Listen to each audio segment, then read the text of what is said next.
Ајде да го отвориме дигитронот и да си играме множење и делење. Можеме со весела математика и некој да се бајле.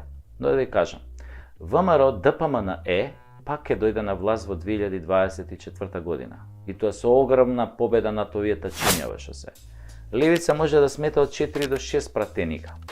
Без разлика што се крева фама ќе зеле 8, 10, 15 пратеника, тоа мислам дека нема да се случи, но и 6 ако земат ќе бидат на коњ. Тоа е моje мислење. Не навивам за никого, освен што имам оправдана желба таче со бугарашите да заминат што побрзо од власта. Друго ме е зборот. Се надевам дека ВМРО ДПМН ја научија лекцијата. Од минатото, мислам. Се надевам дека ја научиле. И многу е важно Мицкоски да достои на зборот да го исфрли дуи од игра. Важно е за сите нас, особено за македонците. Оти ако пак коалицира со нив, ќе станеме палестинци на сопственото тло. Второ, ВМРО ДПМН штом формира влада, мора веднаш да ги прекине сите преговори со бугарите за нашиот идентитет, да ја укине на историска комисија, ама буквално да ги прекине сите преговори. И јасно да им го покаже местото на сите бугарски агентури кои со години роварат во нашава држава на штета на македонците. Мора да го врата достоинството на македонците пред светот кој Заев Ковачевски и нивните го избербатија ко полски Кенев. Велат, готово било со промената на името. Јас велам, хартија трпи се.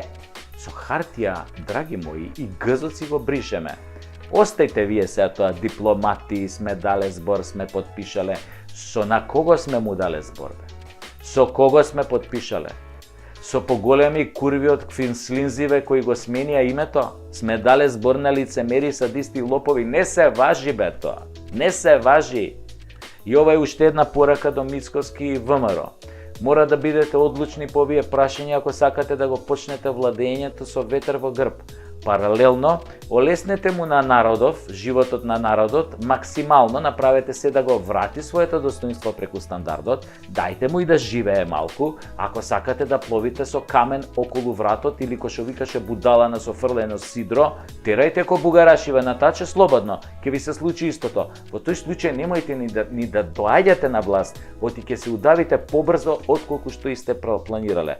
Ова мора прво да си го расчистите прво пред себе, не на божемски, на вистина, вистински стварно. Кажувам само што би требало да направите како најголема опозицијска партија која ќе се врати на власт, а другото е ваше. Само треба да знаете, а на овој народ му е доста од понижувања и лош живот.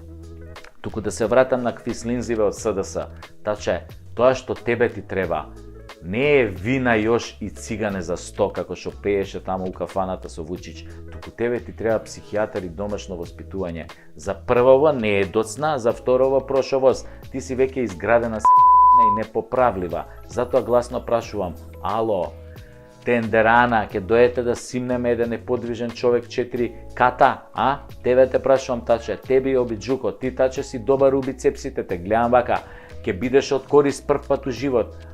А Обиджуко исто може, не е мал селско дете, да го кренеме еден човек, комши има 80 години, ама тежок е за 190 висок. Оти треба да го носиме за нова северна лична карта, оти старата му е извадена пред само 2 години, а сега веќе не му важи, а мора сам нели да оди да вади нова, ама не може, пошто веќе не подвижен. Не може. Значи, мора северна карта лична да има, таква, за да зема пензија. Инаку не може да земе пензија. Па затоа, ова не е лошо да дојдете да помогнете да окренеме. Абе, што направивте со личните карти и овие пасошеве, бе, коњи шталски, бе? Зошто, бе, ви требаше таа работа? Па уште од големата пензија да плаќаат за нова лична карта пензионери, бе? На комшија пасошот му важи до 2028 година, сега мора да вади нов и да се опрчи 50 евра. Уште колку има такви кој него држава? А, каде го има ова, бе? Дека идентитетот што го договоривме, нели, беше бетон, така, па мораме све сега да менуваме, лични карти ова, така? Бетон. А грците со прст не мрднаа, едни патокази не сменија. Уште сме за нив Скопја на патоказине, ретардирани едни. Ко сега со бугарите што се договарате, бе, изроди. Таче се на вака да ти кажам, барем организирајте одење по дома за неподвижни стари лица, за нови лични карти, барем тоа кога сте за се друго неспособни.